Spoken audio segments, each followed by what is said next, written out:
Skoda Kylaq కొనాలా? లేకపోతే Hyundai venue కొనాలా అని ఈ వీడియోలో తెలుసుకుందాం. రెండు మంచి కార్లే. మంచి సెగ్మెంట్ ఇది యాక్చువల్‌గా. సబ్ 4 మీటర్ అంటే 4 మీటర్స్ లోపలే ఉన్న కార్స్ అనమాట.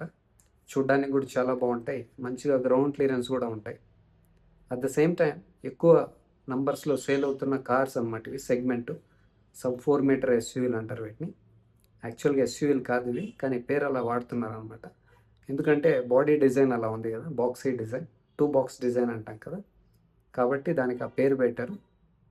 సో ఇప్పుడు చాలామందికి ఈ కార్లు ఎందుకు నచ్చుతున్నాయంటే మల్టిపుల్ రీజన్స్ ఉన్నాయి. మంచిగా గ్రౌండ్ క్లియరెన్స్ ఉంటుంది, ఎలాంటి రోడ్లు అయినా వెళ్ళొచ్చు, రోడ్లు బాగాలేకపోయినా పార్ట్ హోల్స్ ఉన్నా సరిగా రోడ్లు లేని చోట కూడా కింద టచ్ అవుతుంది అనే భయం లేకుండా హ్యాపీగా డ్రైవ్ చేయొచ్చు అనమాట. అదొక కారణం. అలాగే 2 బాక్స్ డిజైన్ అంటున్నాం కదా, అది చూడడానికి చాలా బాగుంటుంది. చూసేదానికి హ్యాచ్ బ్యాక్ కన్నా చాలా బాగుంటుంది కాబట్టి ఎక్కువ మంది దీన్ని చూస్ చేస్తున్నారు. ఇంకో కారణం ఏంటంటే సీటింగ్ పొజిషన్ కూడా బాగుంటుంది. కమాండింగ్ పొజిషన్లో కూర్చొని పైనుంచి కూర్చొని చూస్తుంటే చూడడానికి బాగుంటుంది, కమాండింగ్గా ఉంటుంది. అట్ ద సేమ్ టైం కాన్ఫిడెంట్గా కూడా డ్రైవ్ చేయొచ్చు అనమాట. ఇప్పుడు కొద్దిమందికి ముందర ఏమన్నా టచ్ అవుతుందా, పాట్ హోల్స్ ఉన్నాయా, ఏమన్నా చిన్నవి ఏమన్నా రాళ్ళు ఏమన్నా ఉన్నాయా అని సరిగ్గా కనిపించదు. ఇలా తొంగి తొంగి చూస్తూ ఉంటారు కదా, ఎంత డిస్టెన్స్లో బ్రేక్ చేయాలి, ఎక్కడ కట్ చేయాలని సరిగ్గా కనిపించదు. అదే మనం పైన కూర్చొని డ్రైవ్ చేస్తే నీట్గా కనిపిస్తుంది, విజిబిలిటీ బాగుంటుంది, కాన్ఫిడెంట్గా డ్రైవ్ చేయొచ్చు అనమాట. అందుకే చాలామందికి ఈ సెగ్మెంట్ అంటే ఇష్టం. చూడ్డానికి బాగుంటాయి, గ్రౌండ్ క్లియరెన్స్ బాగుంటాయి, మంచి సీటింగ్ పొజిషన్ ఉంటాయి, బోనెట్ విజిబిలిటీ అంతా కూడా నీట్గా కనిపిస్తుంది. ఆ డ్రైవ్ చేసేటప్పుడు కూడా ఆ వ్యూని ఎంజాయ్ చేయొచ్చు అనమాట. కాన్ఫిడెంట్గా డ్రైవ్ చేయొచ్చు, అట్ ద సేమ్ టైం మంచిగా సీనరీని కూడా బాగా ఎంజాయ్ చేయొచ్చు. కాబట్టి ఎక్కువ సంఖ్యలో ఇవి సేల్ అవుతున్నాయి. ఇప్పుడు ఈ రెండు కార్ల మధ్యన మీకు కనుక కన్ఫ్యూజన్ ఉంటే ఏ కారు కొనాలి, ఏ కారులో ప్లస్ పాయింట్స్ ఏమున్నాయి, మంచి పాయింట్స్ ఏమున్నాయి, దేంట్లో ఎక్కువ సేఫ్టీ ఉంది, దేంట్లో మంచి ఇంజిన్ ఉంది, దేంట్లో మంచిగా మైలేజ్ వస్తుంది అనే దాని గురించి ఈ వీడియోలో తెలుసుకుందాం. ఎప్పుడైనా కారు కొనేటప్పుడు ఆ కార్లోని ప్లస్ పాయింట్స్ ఏంటి, మైనస్ పాయింట్స్ ఏంటి, ఏ ఇంజిన్ మనకు సెట్ అవుతుంది, ఏ కారు మనకు సెట్ అవుతుంది, సిటీలో ఎక్కువ వాడేటుంటే ఏ కారు వాడాలి, సిటీలో హైవేలో కూడా ఎక్కువ వాడేటుంటే ఏ కారు వాడాలి, హైవేకే ఎక్కువ వాడుతుంటే ఏ కారు కొనాలి అని క్లియర్గా తెలుసుకొని మళ్ళీ కొంటే మంచిదన్నమాట. కొన్న తర్వాత ఫీల్ అవ్వడం కన్నా కొనే ముందే క్లియర్గా తెలుసుకొని తర్వాత కొంటే ఫ్యూచర్లో బాధపడకుండా ఉంటాం. ఇప్పుడు మనము ఏ కార్లో ప్లస్ పాయింట్స్ ఏంటి, మైనస్ పాయింట్స్ ఏంటి అని తెలుసుకుందాం. ఫస్ట్ అయితే స్కోడా కైలాక్ నుంచి స్టార్ట్ చేద్దాం. స్కోడా కైలాక్ అంటే చాలా బాగుంటుంది ఈ కారు. ఇది German plus European brand combination. మనకు తెలుసు కదా, వోక్స్ వ్యాగన్ అండ్ స్కోడా వాళ్ళ పార్ట్నర్స్. సో రెండు ఫిలాసఫీలు రెండు ఉన్నాయన్నమాట. మంచి ఇంజనీరింగు, మంచి సేఫ్టీ, మంచి డ్రైవింగ్ డైనమిక్స్ కావాలంటే ఈ కార్ మీరు చూస్ చేసుకోండి. డ్రైవింగ్ చేయడానికి చాలా బాగుంటాయి ఇవి. డ్రైవింగ్ డైనమిక్స్ అంటే తెలుసు కదా, మీకు మంచిగా కనెక్టెడ్ ఫీలింగ్ ఉంటుంది, స్టెబిలిటీ ఉంటుంది, కంట్రోల్ ఉంటుంది. బ్రేకింగ్ కానీ, ఆ యాక్సలరేషన్ కానీ, కట్ చేసేటప్పుడు కానీ మీకు కనెక్టెడ్ ఫీల్ ఉంటుంది. ఆ సస్పెన్షన్ కానీ, స్టీరింగ్ ఫీడ్బ్యాక్ కానీ, హ్యాండ్లింగ్ కానీ మీకు కాన్ఫిడెంట్గా ఉంటుంది అనమాట. సో మనకి ఎప్పుడైనా కారు కనెక్టెడ్ ఫీల్గా ఉంటే మనకు దానికి ఒక కనెక్షన్ ఏర్పడాలి, అప్పుడే కదా మన కంట్రోల్లో ఉంటుంది car. At the same time మంచిగా సేఫ్టీ కావాలంటే, సేఫ్టీ విషయంలో మేము కాంప్రమైజ్ కాదలుచుకోలేదంటే దీన్ని చూస్ చేసుకోండి. దీంట్లో 5 స్టార్ రేటెడ్ సేఫ్టీ ఉంది. భారత్ ఎన్క్యాప్లో క్రాష్ టెస్ట్ చేసినప్పుడు 5 స్టార్స్ వచ్చాయన్నమాట. సో వీళ్ళ స్కోడా గురించి తెలుసు కదా, సేఫ్టీలో కాంప్రమైజ్ కారు. బిల్డ్ క్వాలిటీ చాలా బాగుంటుంది, మంచిగా స్టీల్ వాడతారు, హెవీగా స్ట్రక్చర్ ఉంటుందన్నమాట. లైట్ వెయిట్ కార్లు వీళ్ళు తయారు చేయరు. సేఫ్టీలో కాంప్రమైజ్ కారు. సేఫ్టీ మీకు సూపర్గా ఉంటుంది, సాలిడ్ బిల్డ్ క్వాలిటీ ఉంటుంది. మీరు దాన్ని టెస్ట్ చేసినప్పుడు, డ్రైవ్ చేసినప్పుడు you can experience, you can feel it అనమాట. అట్ ద సేమ్ టైం మీరు టెస్ట్ డ్రైవ్ చేసినప్పుడు కూడా తెలుస్తుంది. మీరు వేరే కార్లు డ్రైవ్ చేసినప్పుడు అది ఎలా రెస్పాండ్ అవుతుంది, అది స్పీడ్కి వెళ్ళినప్పుడైనా, స్లోకి వెళ్ళినప్పుడైనా, కట్ చేసేటప్పుడైనా, బ్రేక్ చేసేటప్పుడైనా, బాడీ రోల్ అంతా చెక్ చేసుకోండి. మీరు టెస్ట్ డ్రైవ్ చేసినప్పుడు తెలుస్తుంది అనమాట. మీకు కాన్ఫిడెంట్గా ఉంటుంది, స్టేబుల్గా ఉంటుంది, స్పీడ్గా వెళ్ళినా స్లోగా వెళ్ళినా కానీ మంచిగా ఉంటుంది కారు. సస్పెన్షన్ కూడా చాలా బాగుంది. ఆ ఫీడ్బ్యాక్ అంటాం కదా, టైర్, వీల్, మీకు తెలియాలి అది. ఆ రోడ్ నుంచి కనెక్షన్ ఎలా ఉంది మీకు అనేది, అది కనెక్టెడ్ ఫీల్ ఉన్నప్పుడు తెలుస్తుంది మనకి. సో మీకు మంచిగా డ్రైవింగ్ ఎంథ్యూజిస్ట్లు అయితే కనుక మీరు దీన్ని చూస్ చేసుకోవచ్చు. మాకు సేఫ్టీ కావాలి, డ్రైవింగ్ చేయడానికి ఫన్ ఉండాలి, మంచిగా డ్రైవింగ్ డైనమిక్స్ ఉండాలి అంటే కనుక this is the best car ఈ ప్రైస్లో. నెక్స్ట్ దీంట్లో మంచి పాయింట్ ఏంటంటే engine. TSI engine, 1 litre turbo petrol engine అనేసి మంచి పేరు ఉంది దీనికి. చాలా బాగుంటుంది ఇంజన్ కూడా. టర్బో ఇంజన్ ఈ మధ్య కాలంలో ఎక్కువ మందికి నాకు టర్బో ఇంజన్ కావాలి, టర్బో కావాలంటున్నారు కదా, దీంట్లో టర్బో ఇంజన్ వస్తుంది. మంచిగా పవర్ఫుల్ ఇంజన్ కావాలి, ఫన్ టు డ్రైవ్ ఉండాలి అంటే కనుక మీకు మంచిగా ఉంటుంది ఇంజన్. సో మీకు దీంట్లో మంచి ఇంజన్ ఉంది, సాలిడ్ బిల్డ్ క్వాలిటీ ఉంది, సేఫ్టీ ఉంది, డ్రైవింగ్ చేయడానికి కూడా చాలా బాగుంటుంది. సీటింగ్ కంఫర్ట్ కానీ, చూడ్డానికి కానీ, లుక్స్ వైజ్ కూడా చాలా బాగుంది. ఎక్స్టీరియర్గా కానీ ఇంటీరియర్గా కానీ చాలా బాగుంది ఈ కార్. నెక్స్ట్ దీంట్లో ప్లస్ పాయింట్ అంటే ఇదే, సేఫ్టీ, డ్రైవింగ్ చేయడానికి fun to drive, and then engine super ఉంటుంది మీకు. దీంట్లో మీకు మాన్యువల్ వస్తుంది, ఆటోమేటిక్ కూడా ఉంది. ఆటోమేటిక్ అయితే ఇది ఏటీ అంటే ఆటోమేటిక్ ట్రాన్స్మిషన్ అనేది టార్క్ కన్వర్టర్. ఇది మంచి బెస్ట్ ఆటోమేటిక్ కావాలంటే మీకు టార్క్ కన్వర్టర్ ఇస్ బెస్ట్ అనమాట. దీంట్లో మంచి టర్బో ఇంజన్ ఉంది, అట్ ద సేమ్ టైం మంచిగా ఆటోమేటిక్ ట్రాన్స్మిషన్ కూడా టార్క్ కన్వర్టర్ వస్తుంది. మీకు మాన్యువల్ కావాలన్నా తీసుకోండి, నాకు కన్వీనియంట్గా సౌకర్యంగా ఉండాలి, ఒక చెయ్యి ఒక్కాలు ఎందుకు అనవసరంగా యూస్ చేయడం, ఎక్కువసేపు గేర్లు మార్చాలి, ఆ క్లచ్ యూస్ చేస్తూ ఉండాలి, కాలు నొప్పి వస్తుంది, ఎక్కువసేపు ట్రాఫిక్లో వెళ్తుంటాను, నాకు మాన్యువల్ వద్దు అంటే కనుక మీరు ఆటోమేటిక్ తీసుకోండి. చాలా మంచి ఆటోమేటిక్ ట్రాన్స్మిషన్ అది, చాలా బాగుంటుంది. జర్కులు ఉండవు, ఆ గేర్లు షిఫ్ట్ అయ్యేటప్పుడు కూడా మీకు తెలియవు, చాలా బాగుంటుంది. మీరు టెస్ట్ డ్రైవ్ చేసినప్పుడు తెలుస్తుంది అది మీకు. సో దీంట్లో ప్లస్ పాయింట్స్ అంటే ఇవ్వండి. అదే కాకుండా వీళ్ళ సర్వీస్ షెడ్యూల్ కూడా ఎలా ఉంటుందంటే ఇంటర్వెల్స్ 1 ఇయర్కి ఒకసారి లేదా 15,000 కిలోమీటర్స్కి ఒకసారి. నాకు వీళ్ళలో నచ్చేది ఇది ఒక పాయింట్ కూడా, ఇది కూడా ఒక పాయింట్. 15,000 కిలోమీటర్స్ అయితే ఒకసారి, లేదా విదిన్ ఎవ్రీ ఇయర్ ఒకసారి చేయించుకోవాలన్నమాట. సో ఇవి దీంట్లో ప్లస్ పాయింట్స్. నెక్స్ట్ మనము హుండాయ్ వెన్యూలో ప్లస్ పాయింట్స్ ఏంటో తెలుసుకుందాం. హుండాయ్ వెన్యూ ఇప్పుడు ఫేస్ లిఫ్ట్ వచ్చింది కదా, ఇప్పుడు చాలా బాగుంది చూడడానికి. రెండూ బాగున్నాయి చూడడానికి, మంచిగా బాక్సీ డిజైను. నన్ను అడిగితే నాకు కొద్దిగా స్కోడా కైలాక్కి చూడడానికి బాగుంది, ఇది కూడా బాగుంది. ఈ ఫ్రంట్లో కాస్త ట్యూబ్ లైట్ లాగా పెట్టారు కదా, connected DRL what ever it is called this, అది లేకుండా ఉంటే ఇంకా బాగుండేది. అది అవసరం లేదు, ఈ మధ్యకాలంలో ఎక్కువ అది చేస్తున్నారు ఎవరు, ఆ ట్యూబ్ లైట్ లాగా ముందర వెనక అవసరం లేదు కదా, ఏదో కార్నర్లో హెడ్ లైట్ దగ్గర పెడితే సరిపోతుంది డిఆర్ఎల్లో. అంతేకాకుండా అంత పెద్ద డిఆర్ఎల్ పెట్టి అంత పవర్ఫుల్ ఎల్ఈడీస్ పెడుతున్నారు ఈ మధ్యన, అది ఎదుటిగా వచ్చే వాళ్ళకి చాలా ఇన్కన్వీనియంట్గా ఉంటుంది. It is not good for హెల్త్కి మంచిది కాదు, సేఫ్టీ కూడా మంచిది కాదు. ఆ ఎదుటిగా వచ్చేవాళ్ళు బైకో ఎవరో పవర్ తక్కువ ఉన్న కార్లో బైక్లో వాళ్ళు వస్తుంటే, వీళ్ళు ఇంత పవర్ఫుల్ ఎల్ఈడీలు వాడుతుంటే కనుక, అది హెడ్లైట్స్ కావచ్చు ఏదైనా కావచ్చు, అది అంత మంచిది కాదనమాట.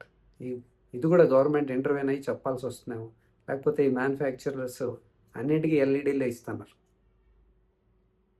ఎందుకు డిఆర్ఎల్స్ కూడా ఎల్ఈడీస్ ఎందుకు, అవి కాస్ట్ ఎక్కువ, కళ్ళకు అంత ఎఫెక్టివ్గా ఉంటాయి, మంచిది కాదు. ఏదో చిన్నవి పెట్టచ్చు కదా, హాలోజన్ బల్బ్స్ పెట్టచ్చు కదా డిఆర్ఎల్స్కి. సో ఇవన్నీ ఆలోచించాలి. డిఆర్ఎల్స్ అయితే ఇచ్చేస్తున్నాము, పవర్ఫుల్ ఇచ్చేస్తున్నారు, మనిషికి ఎంత ఇంపాక్ట్ ఉంటుంది, అది కళ్ళపైన ఎంత ఇంపాక్ట్ పడుతుంది, అది అవసరం అంత పవర్ఫుల్. ఆ డిఆర్ఎల్స్ అయినా హెడ్లైట్స్ అయినా కానీ అని ఆలోచించి ఏ బ్రాండ్ అయినా తక్కువ పవర్ ఉన్నవి ఇస్తే మంచిదన్నమాట. అదొకటి. నెక్స్ట్ చూడడానికి నేను చెప్పినట్టు రెండు చాలా బాగున్నాయి, ఎక్స్టీరియర్గా కానీ ఇంటీరియర్ కానీ చాలా బాగుంది. హుండై గురించి చెప్పాలంటే మంచిగా ఉంటాయి కదా వాళ్ళు, ఇంటీరియర్గా ఫిట్ ఫినిష్ కానీ, క్వాలిటీ ఆఫ్ మెటీరియల్స్ కానీ, కలర్ కాంబినేషన్స్ కానీ చాలా బాగుంటాయి. స్కోడా కైలాక్ కూడా చాలా బాగుంది, ఇది కూడా బాగుంది. నెక్స్ట్ సీటింగ్ పొజిషన్ కానీ, సస్పెన్షన్ కానీ, స్టీరింగ్ ఫీడ్బ్యాక్ కానీ బాగున్నాయి. కానీ మీకు డ్రైవింగ్ రిలేటెడ్ బెస్ట్ కావాలంటే స్కోడా కైలాక్. ఇది బాగాలేదంటే ఇది కూడా బాగుంది. సస్పెన్షన్ బాగుంది, సీటింగ్ పొజిషన్ బాగుంది, అన్నీ బాగున్నాయి. నెక్స్ట్ దీంట్లో ప్లస్ పాయింట్స్ ఏంటంటే ఇంజన్ ఆప్షన్స్. మీకు మల్టిపుల్ ఇంజన్ ఆప్షన్స్ కావాలి అంటే కానీ దీంట్లో ఉన్నాయి. మనకి స్కోడా కైలాక్లో ఒకే ఒకటి ఉంది, turbo charged petrol engine, 1 litre. అది 1 లీటర్ అని పేరుకే కానీ మంచి పవర్ఫుల్ ఇంజన్ అది. నెక్స్ట్ మనకు హుండాయ్ వెన్యూలో చూస్తే కనుక 1.2 లీటర్ న్యాచురల్లీ యాస్పిరేటెడ్ పెట్రోల్ వస్తుంది, 4 cylinders. And then 1 litre 3 cylinders turbo petrol engine వస్తుంది. అండ్ వీళ్ళ దగ్గర ఇంకోటి మీకు డీజిల్ కావాలంటే, ఈ మధ్యకాలంలో డీజిల్ కార్లు కొన్ని బ్రాండ్స్ ఆపేసాయి కదా, మీకు డీజిల్ కావాలంటే వీళ్ళ దగ్గర డీజిల్ కూడా ఉంది.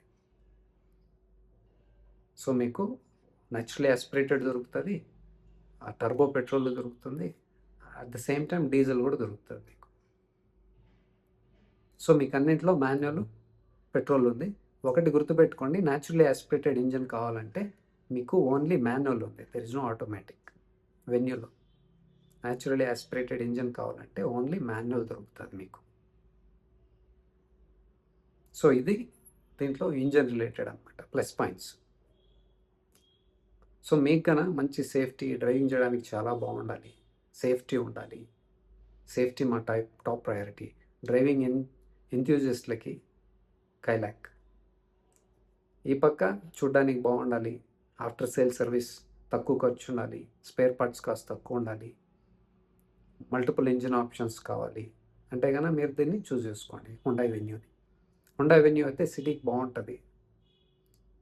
దీంట్లో ఎందుకు నేను ఇలా చెప్తున్నానంటే సస్పెన్షన్ కూడా సిటీకి అయితే చాలా బాగుంటుంది. నెక్స్ట్ దీంట్లో సేఫ్టీ రేటింగ్స్, ఇది క్రాష్ టెస్ట్ చేయలేదు ఫేస్ లిఫ్ట్ వెన్యూని. యాక్చువల్గా హుండాయ్లో ఇదొకటి అనమాట, కార్లు లాంచ్ చేస్తారు కానీ ఇమీడియట్గా వాళ్ళు క్రాష్ టెస్ట్కి పంపిస్తారా అంటే పంపిరు అనమాట, చాలా డిలే చేస్తారు. ఆ తొందరగా చేస్తే బాగుంటుంది, కస్టమర్స్కి ఇన్ఫర్మేషన్ తెలుస్తుంది కదా, ఈ కార్లో ఎంత సేఫ్టీ ఉంది, 5 స్టార్ ఉందా, 4 స్టార్ ఉందా, ఎంత స్టార్ తెలియాలి కదా కస్టమర్స్కి, కాన్ఫిడెంట్గా కొనచ్చు. సో ఇది ఇంతవరకు క్రాష్ టెస్ట్ చేయలేదన్నమాట, so we cannot comment on it. So మీకైనా మంచిగా హైవేకి, సిటీకి వెళ్ళాలంటే, లాంగ్ జర్నీస్కి వెళ్ళాలంటే స్కోడా కైలాక్ బాగుంటుంది. మీకు సిటీ యూసేజ్కి అయితే కనుక హుండాయ్ వెన్యూ చాలా బాగుంటుంది. ఆఫ్టర్ సేల్ సర్వీస్ కూడా హుండాయ్ దగ్గర చాలా బాగుంటుంది. వాళ్ళైతే ఆఫ్టర్ సేల్ సర్వీస్ కూడా చాలా బాగుంటుంది. మీకు మంచిగా స్మూత్గా ఉన్న ఇంజను, సౌండ్ లేకుండా, వైబ్రేషన్స్ లేకుండా, నాకు న్యాచురల్లీ యాస్పిరేటెడ్ ఇంజన్ కావాలంటే వెన్యూ, మంచి powerful engine, fun to drive engine కావాలంటే కైలాక్. ఇప్పుడు దీంట్లో ఈ dimensions, engine specifications, power and torque figures గురించి తెలుసుకున్నాం కాస్త. ఈ స్కోడా కైలాక్ నుంచి స్టార్ట్ చేద్దాము. ఇది 1 లీటర్ చెప్పాను కదా, టీఎస్ఐ అంటారు దీన్ని. నెక్స్ట్ 4 స్ట్రోక్ ఇంజన్, అన్నీ 4 స్ట్రోకే వస్తాయండి. నెక్స్ట్ దీంట్లో 3 cylinders ఉన్నాయి. ఇది పవర్ వచ్చేసి 85 కిలోవాట్ ఉందన్నమాట. నెక్స్ట్ టార్క్ చూస్తే 178 న్యూటన్ మీటర్స్ ఉంది. ఓకే, ఈ ట్రాన్స్మిషన్స్ చూస్తే కనుక మాన్యువల్ ట్రాన్స్మిషన్ వచ్చేసి మైలేజ్ 19.68 క్లెయిమ్డ్ మైలేజ్ ఇది. అదే ఆటోమేటిక్ చూస్తే టార్క్ కన్వర్టర్ 19.05 వస్తుంది అనమాట, కిలోమీటర్స్ పర్ లీటర్. నెక్స్ట్ ఈ టైప్ ఆఫ్ ట్రాన్స్మిషన్ చూస్తే 6 స్పీడ్ మాన్యువల్ ట్రాన్స్మిషన్ ఉంది, 6 స్పీడ్ ఆటోమేటిక్ ఉందన్నమాట. ఈ డైమెన్షన్స్ చూస్తే ఎంఎంలో ఇవి, లెంత్ 3995 ఉంది, విడ్త్ 1783 ఉంది, హైట్ 1619 ఉంది, వీల్ బేసు 2566 ఉంది. దీంట్లో వీల్ బేస్ ఎక్కువ ఉంది. వీల్ బేస్ ఎక్కువ ఉంటే కాస్త నీరు అదంతా బాగుంటుంది అనమాట. నెక్స్ట్ గ్రౌండ్ క్లియరెన్స్ చూస్తే 189 mm ఉంది. ఇంకా దీంట్లో బూట్ స్పేస్ వచ్చేసి 446 ఉందన్నమాట, 446 litres. Next fuel tank capacity 45 litres ఉంది. కర్వ్ వెయిట్, ఆ వెహికల్ వెయిట్ చూస్తే కనుక 1169 నుంచి 1219 మధ్యలో ఉంటుందన్నమాట. మాన్యువల్ 1169 నుంచి 1219 మధ్యలో ఉంటుంది. అదే ఆటోమేటిక్ చూస్తే 1213 నుంచి 1255 మధ్యలో ఉంటుందన్నమాట. ఈ డీటెయిల్స్ అన్నీ ఇస్తే జనాలకు కాస్త క్లారిటీ ఉంటుంది. క్రాష్ టెస్ట్ రేటింగు, ఆ కారు వెయిట్ ఎంత ఉంది, గ్రౌండ్ క్లియరెన్స్ ఎంత ఉంది అనేది మ్యాండేటరీగా ఇవ్వాలి. కొన్ని బ్రాండ్స్ అయితే మెన్షన్ చేయరు ఇవి. ఇది కస్టమర్స్కి తెలియాల్సిన ఇన్ఫర్మేషన్స్ అన్నమాట. ఇదంతా ఇన్ఫర్మేషన్. ఇవి చాలా ఇంపార్టెంట్ కదా. వెయిట్ ఎంత ఉంది, గ్రౌండ్ క్లియరెన్స్ ఎంత ఉంది, మైలేజ్ ఎంత వస్తుంది, ఇవి కూడా కొన్ని బ్రాండ్స్ మెన్షన్ చేయరు. అదేంటో సీక్రెట్ నాకు అర్థం కాదు. ఇప్పుడు మనము హుండాయ్ వెన్యూ డీటెయిల్స్ తెలుసుకుందాము. దీంట్లో 3 ఇంజన్స్ ఉన్నాయని చెప్పాను కదా. ఒకటైతే 1.2 litre naturally aspirated petrol engine. ఇది పవర్ వచ్చేసి 83 ఉందన్నమాట. ఆ టార్క్ చూసామంటే 115 న్యూటన్ మీటర్స్ ఉంది. అలాగే 1 లీటర్ టర్బో ఉంది కదా, ఇది డైరెక్ట్ ఇంజెక్షను. ఇది పవర్ వచ్చేసి మనకి 120 వస్తుంది, 120 PS. టార్క్ చూస్తే 172 న్యూటన్ మీటర్స్ ఉంది. అలాగే డీజిల్ చెప్పాను కదా, అది 1500 cc, అది 1.5 లీటరు. దీంట్లో పవర్ వచ్చేసి మనకి 116 హార్స్ పవర్ వస్తుంది. అలాగే టార్క్ చూసుకుంటే 250 న్యూటన్ మీటర్స్ ఉందన్నమాట. ఇక్కడ ట్రాన్స్మిషన్ టైప్ చూస్తే కనుక న్యాచురలీ ఆస్పిరేటెడ్ ఇంజిన్లో నేను చెప్పాను కదా, ఓన్లీ మాన్యువల్ ఉంది. అది కూడా 5 స్పీడ్ మాన్యువల్ ట్రాన్స్మిషన్. అది టర్బోలో 1 లీటర్ టర్బోలో పెట్రోల్లో చూస్తే 6 స్పీడ్ IMT వస్తుంది, 7 స్పీడ్ DCT వస్తుంది అనమాట. మీకు ఆటోమేటిక్ ఇక్కడ డ్యూయల్ క్లచ్ ట్రాన్స్మిషన్ వస్తుంది. మనకి కైలాక్లో చూస్తే టార్క్ కన్వర్టర్ వస్తుంది, చాలా బాగుంటుంది అది. నెక్స్ట్ డీజిల్లో చూస్తే 6 speed manual transmission, 6 speed torque converter వస్తుంది. డీజిల్లో టార్క్ కన్వర్టర్ ఇచ్చారు వీళ్ళు, పెట్రోల్లో మాత్రం DCT ఇచ్చారు అనమాట. Next fuel tank capacity 45 litres ఉంది. బూట్ స్పేసు 385 లీటర్స్ ఉందన్నమాట. బూట్ స్పేస్ మనకి దాంట్లో ఎక్కువ వస్తుంది కైలాక్లో. నెక్స్ట్ డైమెన్షన్స్ విషయానికి వస్తే లెంత్ 3995 ఉంది, వీల్ బేస్ 2500 ఉంది. వీల్ బేస్ ఇది కొద్దిగా తక్కువ ఉంది. విడ్త్ ఇది కాస్త ఎక్కువ ఉంది, 1790 ఉంది. హైట్ 1642 ఉందన్నమాట. సో ఇది అండి ఇంపార్టెంట్ ఇన్ఫర్మేషన్. నెక్స్ట్ ప్రైస్ విషయానికి వస్తే మీకు మంచి పవర్ఫుల్ ఇంజిన్ కావాలి, టర్బో కావాలి, తక్కువ రేట్లో కావాలి అంటే కైలాక్ తక్కువ రేట్ నుంచి స్టార్ట్ అవుతుంది. అదే మీకు టర్బో ఇంజిన్ హుండాయ్లో కావాలంటే అది ఎక్కువ రేట్లో ఉందన్నమాట. ఇప్పుడు ప్రైజెస్ చెప్తాను. మనకి కైలాక్ మాన్యువల్ స్టార్టింగ్ ప్రైస్ వచ్చేసి 7,60,000 నుంచి స్టార్ట్ అవుతుంది. ఇది చాలా మంచి రేట్ యాక్చువల్గా. మంచి ఇంజను, మంచి సేఫ్టీ, డ్రైవబిలిటీ చాలా బాగుంటుంది ఈ ప్రైస్లో. నెక్స్ట్ ఆటోమేటిక్ ప్రైస్ స్టార్టింగ్ 9,25,000 నుంచి స్టార్ట్ అవుతుంది. గుర్తుపెట్టుకోండి, 9,25,000 నుంచి స్టార్ట్ అవుతుంది. ఇప్పుడు మనము హుండాయ్ వెన్యూ ప్రైజెస్ చూద్దాము. స్టార్టింగ్ ప్రైజు ఇది NA న్యాచురలీ ఆస్పిరేటెడ్ ఇంజిను, ఇది 8 lakhs నుంచి స్టార్ట్ అవుతుంది. ఓకే, అలాగే మనము టర్బో చూసామంటే 8,90,000, ఆల్మోస్ట్ 8,90,000 నుంచి స్టార్ట్ అవుతుంది. ప్రైస్ చూసారా, చాలా డిఫరెన్స్ ఉంది. ఇది పెట్రోల్ 8,90,000. ఇప్పుడు మనము ఆటోమేటిక్ చూద్దాము. పెట్రోల్ ఆటోమేటిక్ స్టార్టింగ్ ప్రైస్ 10,91,000 ఉందన్నమాట, ఆల్మోస్ట్ 10,91,000. సో అది చూసారు ప్రైస్. ఇది ఆటోమేటిక్ కూడా చాలా ఎక్కువ ఉంది దీంట్లో. నెక్స్ట్ డీజిల్ మాన్యువల్ చూద్దాము ఎంత ఉందో. స్టార్టింగ్ ప్రైస్ 9,88,000 ఉంది, ఆల్మోస్ట్ 9,88,000 స్టార్ట్ అవుతుంది. అదే డీజిల్ ఆటోమేటిక్ చూస్తే 11,81,400 నుంచి స్టార్ట్ అవుతుంది అనమాట. సో ఇది అండి రిలేటెడ్ టు ప్రైజ్. సో మీకు నేను చెప్పాను కదా, మంచి సేఫ్టీ, మంచిగా డ్రైవ్ చేయడానికి బాగుండాలి, కనెక్టెడ్ ఫీల్ ఉండాలి, సేఫ్టీతో పాటు మంచి ఇంజన్ కావాలి అంటే కనుక మీకు కైలాక్ బాగుంటుంది. మీకు ఇటుపక్క హుండాయ్ అయితే కనుక మాకు మంచిగా చూడ్డానికి మంచి కార్ కావాలి, లోపల ఎస్పెషల్లీ ఇంటీరియర్ చాలా బాగుండాలి, మంచి మల్టిపుల్ ఇంజిన్ ఆప్షన్స్ కావాలి, డీజిల్ కావాలి, న్యాచురలీ ఆస్పిరేటెడ్ ఇంజిన్ కావాలి, ఆఫ్టర్ సేల్ సర్వీస్ కాస్ట్ తక్కువ ఉండాలి, spare parts availability, spare parts cost తక్కువ ఉండాలి అంటే కనుక మీకు హుండాయ్ వెన్యూ.